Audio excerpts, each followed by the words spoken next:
Hello, welcome to the 29th day of August 2025. My name is Kurt, and this is my daily Good Life meditation. This is a video exercise that I do each and every day to remember my life objectives and principles, those which are outlined in my book, Going Alone, which you can read for free at goingalone.org. I also use this time to think about the last 24 hours and how I did with any noteworthy challenges or opportunities that I met. I prepare for the coming day, and I go over the objectives of my creed. But first, let me check something. I realized I put the thing in backwards. Oh, there it is. It's good. Sometimes I put the little wireless mic thing backwards, and sometimes it doesn't take, but it looks good. So, but before I do all of that, I like to check the weather real quick. Let's see. It's presently 24 degrees at just past 5:30 in the morning here in Japan, and spot on 80% humidity. That feels a little different from yesterday. I think, wasn't it 25 and 85? Yeah, yesterday was 25 and 85, so it's a degree cooler and 5% less humid. So, and it makes, what a difference. I mean, it's snug in the green zone for temperature and the humidity drop, and there's a slightest little bit of a breeze. Both of those elements are making a big difference. All right, now before I get started, I want to say hello to the new subscribers to the channel. It's always good to have new folks here. And a quick note and disclaimer. This is a journal video, so I do this every day at this time as a public Dear Diary. You're welcome to watch, leave comments or criticisms as you see fit. I will read and respond to those at the end. I also, as it's my own journal video, I have latitude to discuss anything that I want for as long as I want, and even including sensitive subjects. And I'm notorious for talking about, at least every day, the topic of death. Sometimes I talk about other sensitive stuff, but I typically don't talk about politics or money or religion, or, well, yeah, I guess I do talk about religion insofar as I sometimes refer to my lack of alignment with any religion or any religious belief as a very important part of my worldview.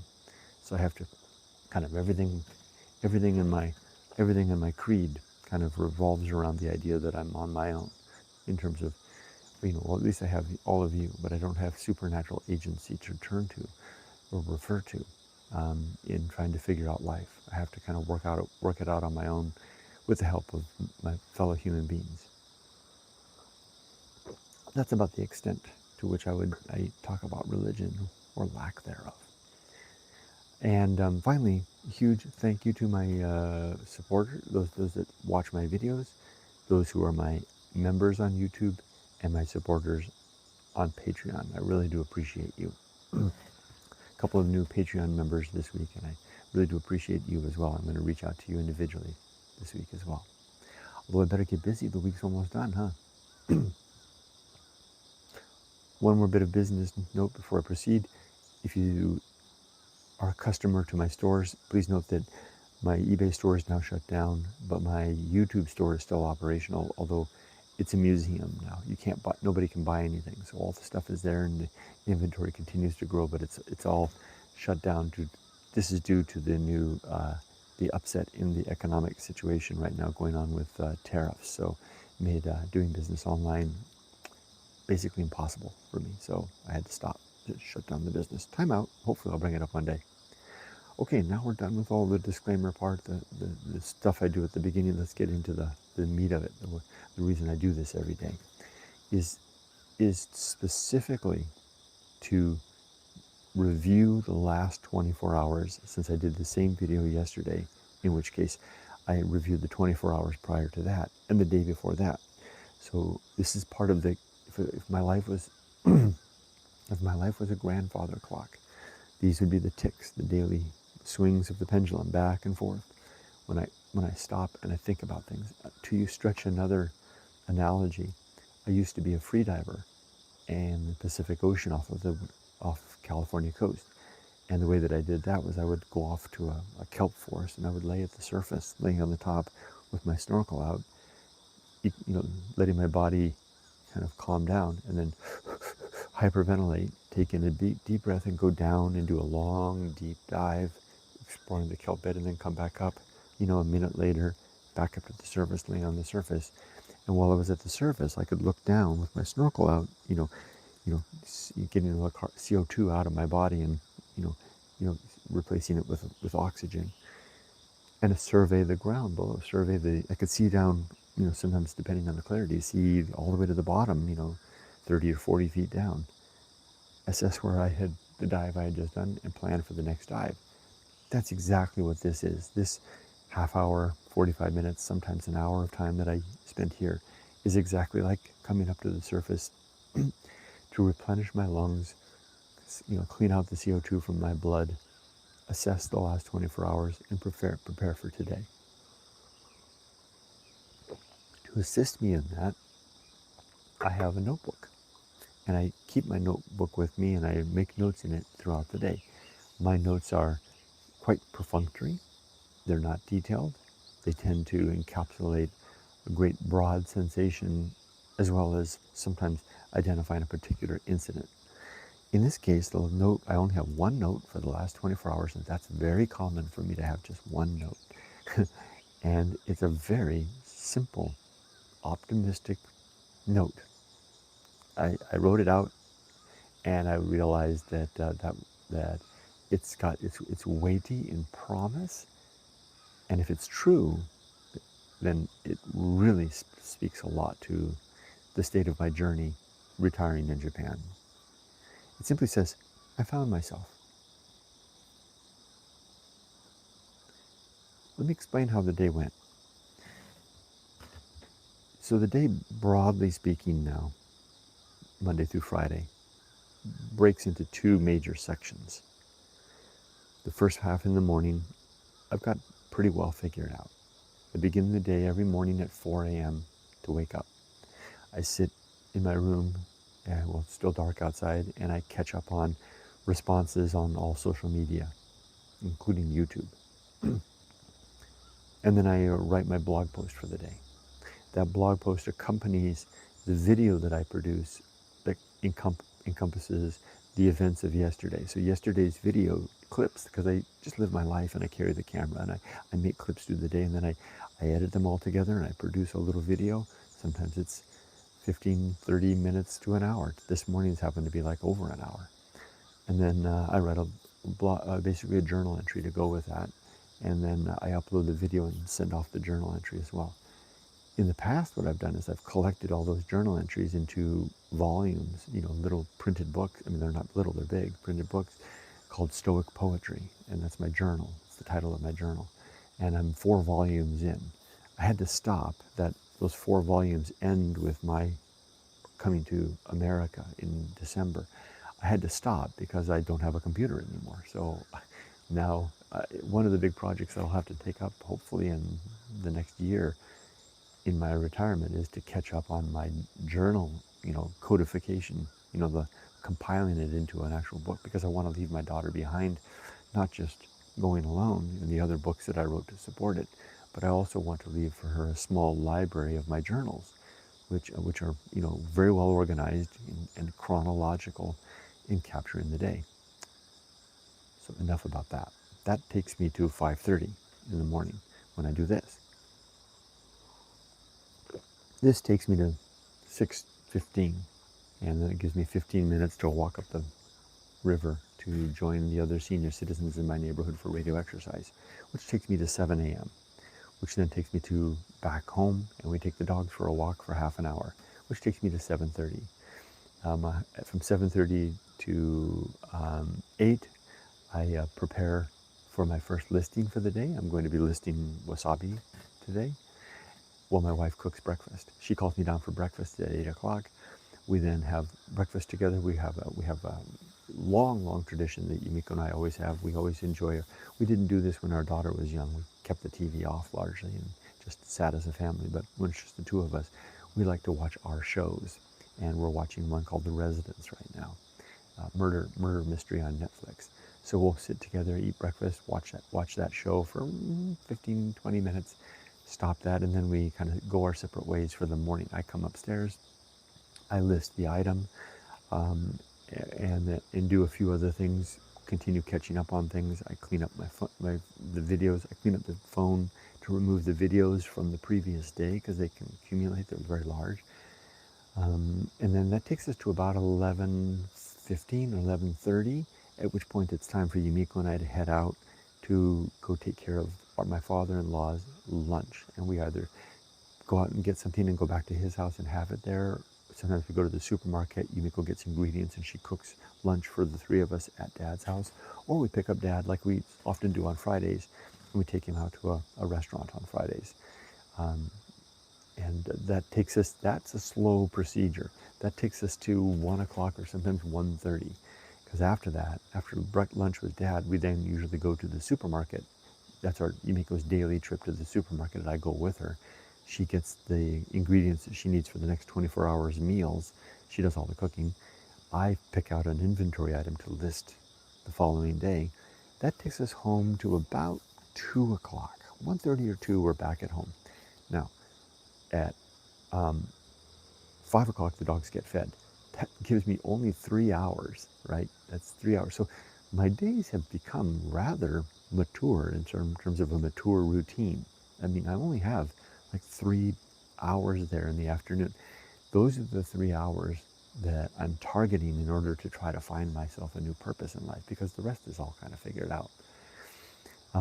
I can sit there and twiddle my thumbs. I'm not a sitter. I'm standing right now. When I worked, I typically had a standing desk as well. This is my desk.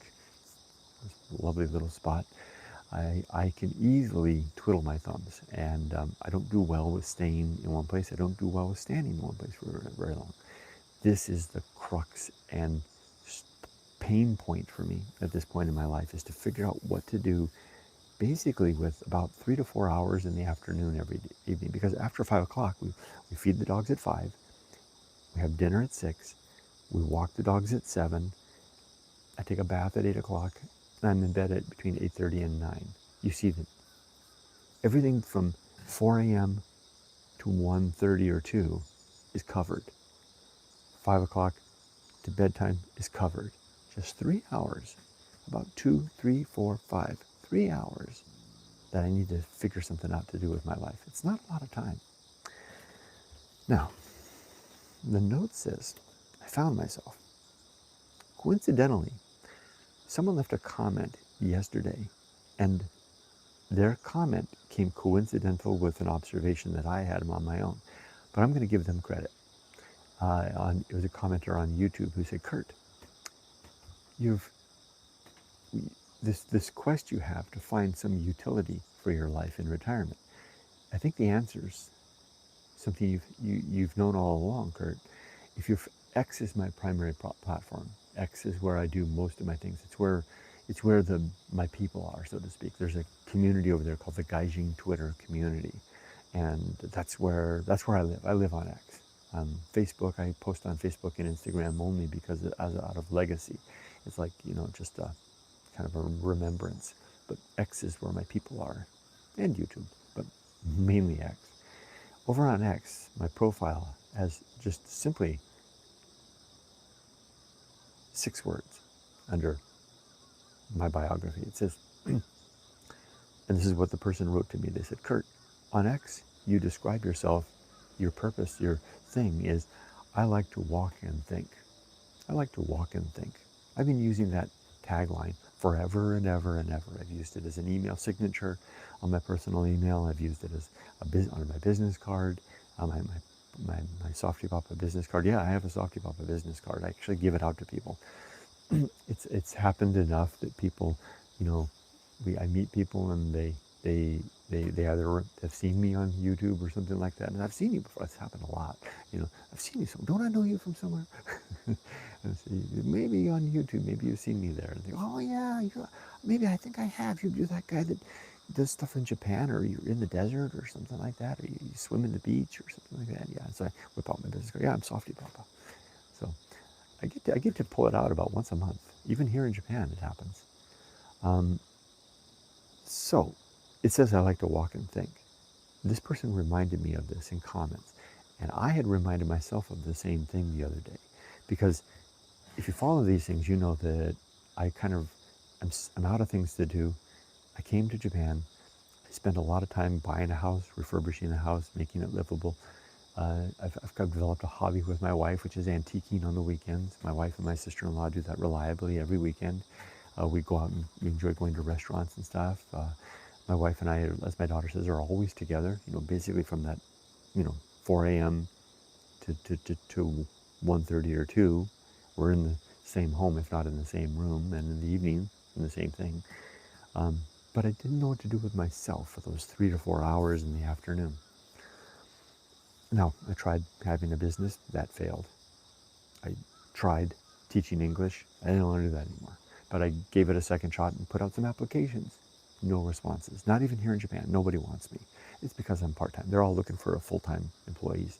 And there's plenty and plenty and plenty of people that want to come work in Japan. So even though I'm local, even though I'm not somebody that needs a resident, I don't need a working permit, they'll pass on me, probably because of my age, probably because I'd only want to work part-time, and probably because their better sense says that guy's burnt out and finished.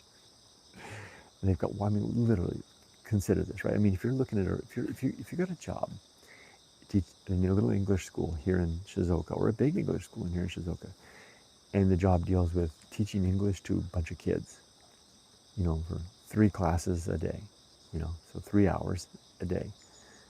It's hard teaching English to kids. And you've got a resume in front of you for a 24-year-old just out of college, from Australia or someplace like that. And you got, and they're, and you're willing to give them, you're going to give these people like 2,500, 3,000 yen an hour. And you've got this other resume, and your school is perfectly set up to offer visas and residence and stuff. And you've got this other resume from this 61-year-old guy that happens to live across the river, me. But you know what it's like to teach kids, right? And this guy says on his application, I'm only working part-time. And you see on his resume that he's done this in the past, so he knows what he's getting into. You're not going to want that guy. Go for these guys. That's one of the reasons I'm not getting responses, possibly part of the reason. So anyway, I'm coming back.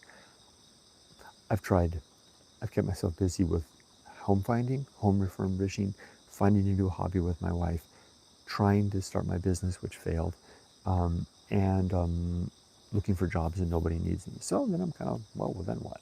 And I don't want a hobby. No, thank you very much. I'm not a hobby kind of guy, and I'm not a volunteering kind of guy. So what does that leave me? Well, it leaves me basically with walking and thinking. So yesterday, the weather kind of broke. It was a little bit cooler with this overcast weather. It started in the afternoon. I got home after things, and I asked Yumiko if she needed the car. She said she didn't. So I scooped up my little dog, Rudy, and I grabbed a little blanket for him to sit on and a folding chair that we use at the river, and I drove down to my favorite little harbor, parked the Jimny under a shady tree, folded out the chair, and sat there with my little dog. And we watched the giant cranes loading a container ship. We watched fishermen, commercial fishermen, small independent guys, puttering around on their fishing boats with their little harbor thing, doing the maintenance that they need to do. I watched an older man like myself park a little van, and I've seen him before there, and haul out a little boat and get in the boat and motor off into the harbor to go, I think, catch his dinner. Because I saw him come back later.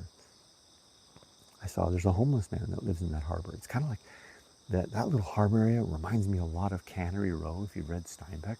If you've read John Steinbeck's Cannery Row and Mac and the Boys, there's a homeless guy. He's probably in his 40s. Looks great. Muscular. He's got a clean, keeps a nice cut head. He's not like homeless guys. He's not like I don't know how to say this. I want to be sensitive, but a lot of homeless people that you'll see sometimes in like Southern California are into alcohol or drugs, and I don't know, maybe he is too. I don't think he's into drugs because that's just not really a thing here, but he could be into alcohol. But he looks very fit. He looks like he takes care of himself. He lives in a little shack by the water that's an abandoned um, device or winch motor shack, where they would have a big chain that would go down and haul the big fishing boats out of the ocean. That little part of the harbor is abandoned. There's a shack there that has a big winch motor in there. He lives in there, and he's been in there for at least since I came back from Japan, because I've been to that harbor twice and I've seen him both times there. I'll see him with his laundry hanging out. He cleans his laundry. He hangs his laundry just like the Japanese do. And he always is reading. He's got a he's got a he's got a little chair at the side, at the shady side, and he was there yesterday.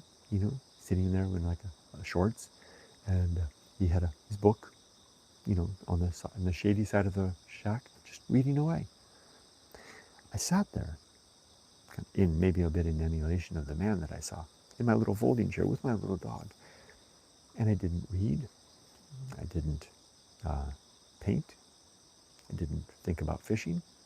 I just sat there and I thought. I didn't think. And after a while, I picked up my little dog and I went for a walk. And I meandered through the harbor area, across the street, the harbor access road where the big trucks motor past. And I meandered like I used to do as softypapa, but with my dog. And I let Rudy kind of show me the way. And we thought. I went to a park. I saw children, young high school kids coming home from high school. School's back in session. I said hello to an old woman. I thought a little bit about the places that I was seeing. I lifted the camera time after time and made small little video clips to capture my thoughts along the way, just like I used to do with softypapa 1.0. And I realized that I found myself, I think. I really do think so. I think that is the guy that I am. It's not a hobby. It's not, my business. It's not working for somebody else. It's doing what I did yesterday. Now, if you're curious for more, I highly recommend watching the hour plus. It's a lot to ask. The hour plus retiring in Japan video that I'm uploading right now. It's uploading on the phone as I'm making this. This phone is doing two things. It's uploading the video and broadcasting this. You can find it easily. It'll be today's latest upload. And it will also have a very distinct picture of me and Rudy and the blue sky behind us. It's an hour long, and it's about, if you can go through the first half hour is the usual stuff, right? The morning activities. But then in the afternoon, you finally, abruptly, I'll be at the harbor. And I think that was some of the most genuine content on YouTube that I've been able to make in a long, long time. And I think I found myself. And I can do exactly the same thing today. I can now plug this 3 to 4 hour experience into my life. I don't even need to drive anywhere. I don't even need to go in the chimney. I can literally step out my door here. I'm thinking about getting a little pram, for Rudy, like a baby carriage for Rudy. Or I'm in the works to get a bicycle and put a basket on the bicycle where he can ride along with me and carry on this newfound self via that mechanism. All right, well, there's a lot happened yesterday. Yesterday was a big, substantial day. Okay, let's get on now and talk about the creed. My creed consists of let's just do a quick check of the weather as we're going. When I first started, it was 24 degrees and 80%. It's now just topping over 25 degrees and 75% humidity. So humidity is dropping and temperature is starting to rise. Let's go over my creed. Again, you can read about it in my book, Going Alone, in the chapter titled The Good Life. You can read the book for free at goingalone.org. Just go there. You'll see right in the middle of the screen on the homepage, it says, read the book. Click on the read the book, scroll down to the chapter titled The Good Life, and you'll find the creed there. My 8 objectives that I'm attempting to align my life with are to be always ready to die, to make good and effective use of time, to develop and maintain good and sound life principles, to cultivate good emotional reactions, to perform good actions relative to my values, to do just one thing at a time. No, to recognize my true limits and true opportunities, to do just one thing at a time and do that thing slowly and deliberately and carefully, and to maintain my balance. My one principle that I'm going to read for today will be, yesterday I read the principle of nature. Today I'm going to read the pirate ride, one of my favorite principles, a principle that I added maybe 2 years into the editing of the book. It took me 3 years to write this book and 5 years to edit it. About 2 years in, I was wrestling. About 2 years in was when I had finally concluded without good evidence. It's a matter of faith, so to speak. Isn't faith a sin in your worldview, Curry? It is a sin, but I have my sin, so indulge me in my sin. I decided as a matter of faith that free will doesn't exist. It's not that the life or the universe are mapped out. It's not like what's going to happen to me today has been decided, but it is almost inevitable. It's the it's like dominoes falling over in a way. There's no real good way to put it to an analogy because nothing quite matches a universe of consequence. What I basically mean was I finally gave up on the idea of free will when I realized that there's no way I could make any decision other than the decision that I made if I was in that exact same setting and circumstance.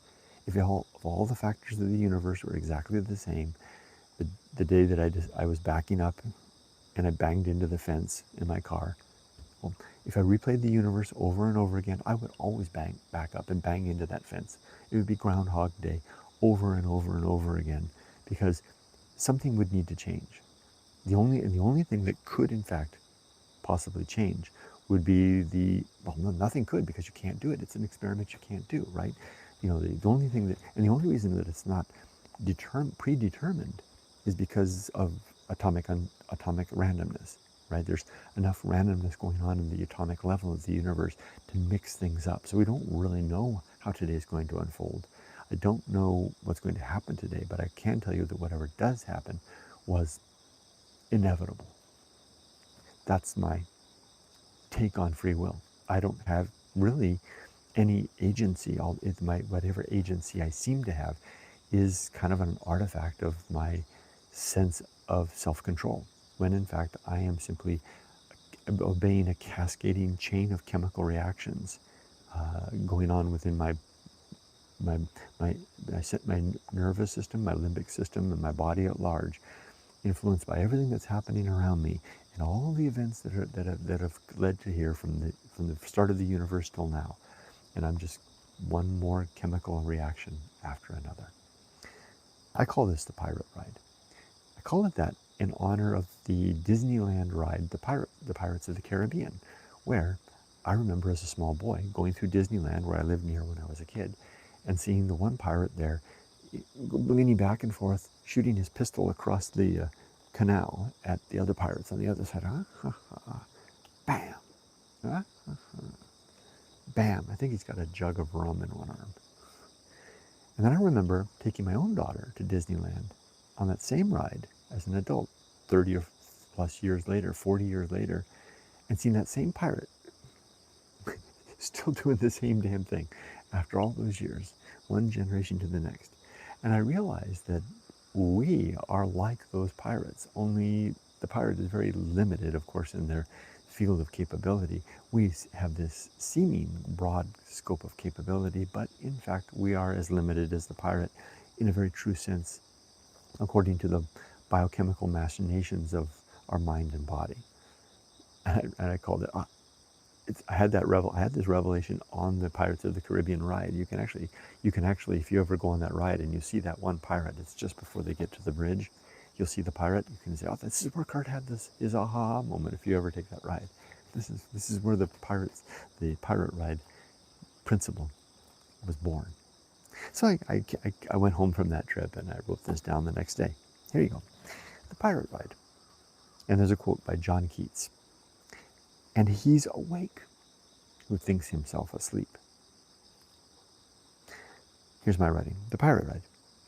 There is no good reason to imagine we are anything but atoms and molecules and compounds and organs and muscles and limbs and brains and minds instantiated through energy borrowed of the sun and the internal heat of the earth in alignment with the inertia of the universe. I could have just left it at that, if I do say so myself. That one sentence kind of said it all. That is it. In a sense, a very crude sense, we are complex chemical reactions, natural processes unwinding through brief years, months, and days towards some conclusion which a sufficiently powerful computer algorithm might one day plot and predict. We are decision engines, driven by the universe at large. In a sense, our destiny was always set, with our deliberations and decisions being just some distinct moments of seeming agency along our chemical unwinding from conception to death, a pathway we could hardly avoid or choose otherwise, a route decided not by us, but instead by the complex orchestrations of a universe which delivered us into life and mindlessly conspires during every moment we live to nudge and jostle us into every decision and action we vainly think our own. Life a purposeless, river-like meander. We live, we experience, we think, we decide, and we move, but never truly of our own volition, and always on the path of our law-bound chemical unwinding. Life, therefore, is like a Disney theme park pirate ride, an unintentional horror, joy, and amusement in which the robot pirates and the living writers are one. We live our lives then along seemingly invisible tracks we can never jump or escape, for we lack utterly the will to do anything but stay our course. And though we can make any decisions we like, we can never have made any decisions other than the ones we did. When I can keep this principle in mind, my mind is very light and free. It's hard to do because my brain tricks me frequently into thinking that I'm in control, which, because it feels like I'm in control, it really does feel like I'm making decisions of my own volition.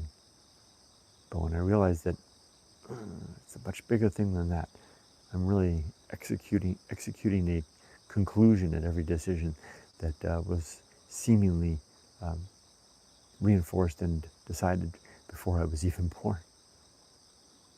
Then, when I can remember that, there's peace. Okay, enough of the creed. Let's talk about the next 24 hours.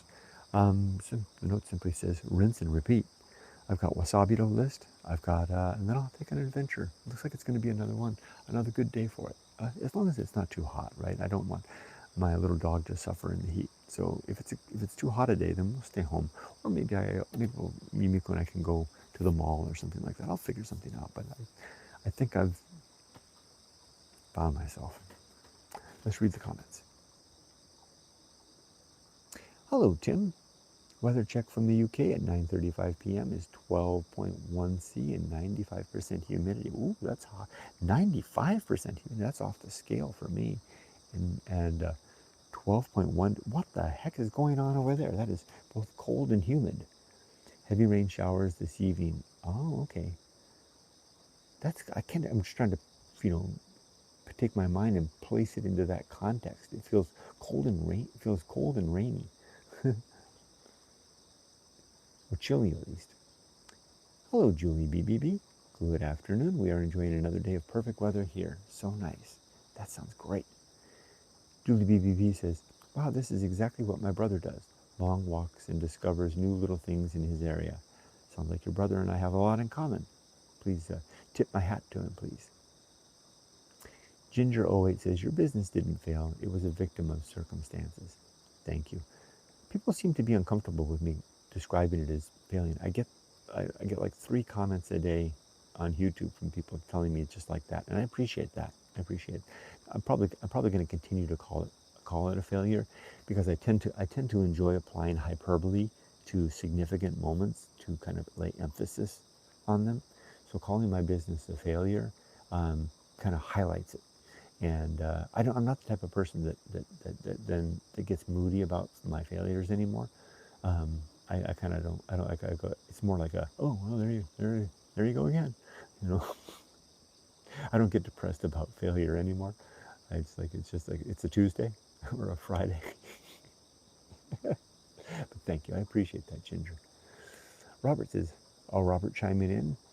Robert says hi to everybody in Napanee, Ontario, Canada, 17C and 91%. Okay, wow, you're up there with high humidity, a little closer to Tim than what I've got going on here. Um, and then Robert says hi to Ginger. Tim says hi to Robert. Ginger says hello. Tim says, that's what I do first thing each morning for about 2 hours, walking and thinking. It's good for the soul and mental health and gets the exercise in. Plus, it's when I bump into the over 80s who look fitter than me. Yeah, they're out there, huh? Let's figure out how we can enlist ourselves into their number when we get to that age. If we can get to that age, Tim, let's strive. And there's something to be said, I guess. I think you've uncovered a key element there, right? If the fact that you're encountering the fit, superstar 80 pluses in the wee hours of the morning, walking and chatting with their neighbors, maybe that's a clue, right? I'm taking notes. Francesco Zanetti, I don't think I've seen you for a while, but I do remember your name, I believe. Thank you for sharing these thoughts. You're very welcome, Francesco. Tim says, the other day I bumped into my old high school English teacher who remembered me. He was on his rucksack on back. He's 88, felt quite humbled. Wow, that's neat. There's the man who inspired me to write Going Alone. He's actually I dedicated it to David Bixler, Professor David Bixler. He actually figures in, he's mentioned in the introduction as well. I reached out to him, I discovered him as well. He's like a bishop now, living in Arizona, and he's doing great as well. So I mean, I was like, I had the same kind of experience. I'm really inspired, Bishop Bixler is his name. He's not in the Catholic Church. Bishop. It's definitely a mainstream religion that he's a bishop of, but I don't remember what it is. I don't think I ever knew. Okay, Robert says hi to Francisco. Robert, everybody is believing yourself. That's also Robert. Robert says, Kurt, you triggered a song memory, Bicycle Race by Queen. Won't you ride my bicycle? Isn't that something like that? Yeah, I think I know that one. David Jackson. Hi, David. Today is Friday rather than Thursday, a common mistake for relaxed, retired people. Yeah, very common. Still Thursday here. Oh, that's right. So David must be here in Japan. Yeah. So I'm going to lean into. I was speaking for Tim, but I think I said Tuesday, which is worse. Robert says hi to David. David says to Tim. True. Although I expect it's Thursday, the 28th, where you are. Robert says it's 17:05 here in Napanee, Tim. Julie says this philosophy sounds like Buddhist karma. Ginger, if you're referring to what I was referring to, talking about my ideas about lack of free will, maybe it sounds like that, but that's not what I had in mind. What I had in mind was more like dominoes, because I really don't believe. I believe there's nothing magical about us. We're just chemical reactions. So we are basically, when it boils down to, almost as uninteresting as a chemical reaction in a petri dish. Although we seem to be quite impressed with ourselves. If that doesn't sound cynical, doesn't mean I deny beauty or love or anything like that. It's just that I think that chemicals are capable of pretty amazing things.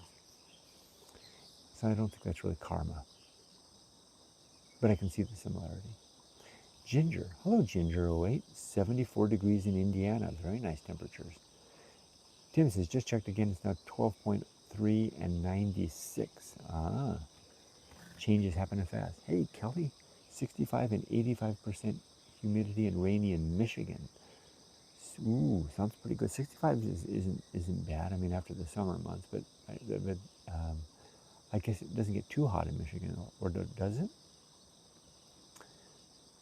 Robert says hi to Kelly. Kelly says hello. Julie says, yes, I agree with that. Ginger says, do you get snow where you are in the winter? No. We get snow in the mountains that way, surrounding us.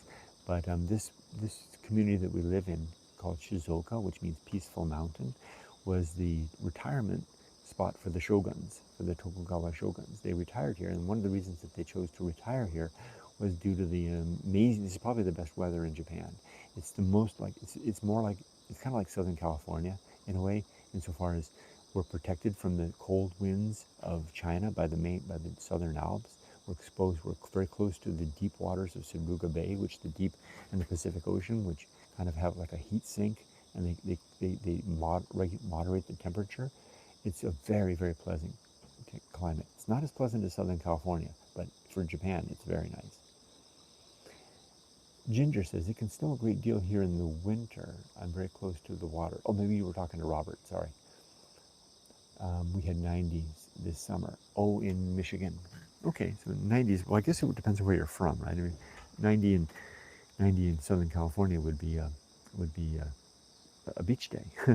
But I guess 90 in Michigan would be a pretty hot day, especially if you're humid, right? All right, we've reached the end of the comments. Thank you all for joining me today. It's nice to see some new people. Not that I'm tired of the people that join regularly. You guys are family, but it's nice to see new faces coming in. And if you're watching, because I know you're out there, if you're watching but you're not leaving a comment, feel free to leave a comment. This isn't a club, you know. All are welcome. Although those of us that are here we've kind of become a little club, right? But the door's open. Leave a comment if you like. We'd love to get to know you. Ginger says, it's currently looking for a home in Japan. You are? Wow. Have you tried akiamart.com? Akia-mart.com. That's how we found this place, basically. And I actually know the guys that run the site. Take and Joey are great guys. They created Akiamart to help people to find real estate in Japan with a nice user-friendly English interface. They have a free account and a paid account. I started with the free account. I upgraded to the paid account, which I kept during my search. I mean, while we were searching for a house, and because I posted about it on social media all the time, eventually Joey and Take reached out to me, sent me a T-shirt, and gave me a free account. But I do recommend it. Akiamart's a good one. And if you're looking for a house, Ginger, and you ever have any questions, feel free to ask me. You can show up here and ask a question in comments, or send me an email, dinnerbytheriver@gmail.com. I respond to all correspondence, and I'll be happy to answer any questions you might have. And good luck with your search. Thank you, Robert. Thank you, Ginger. You're going to subscribe. Okay. Well, I'm very happy with that. And I'm not trying to sell you a book, Ginger, but I'll just let you know, because I always forget to talk about it. I did write a book called Retiring in Japan. It basically is the chronicle of my wife and I, our experience of coming here. So I'm not trying to sell you a book. Just you can ask me any question you want, but the book is out there. The reason that I refer to the book sometimes is that I wrote everything down as it was happening, and now that I'm moving into the future, I forget the details, but it's all in the book. Take care, everybody. Have a great day. Be safe, but not too safe.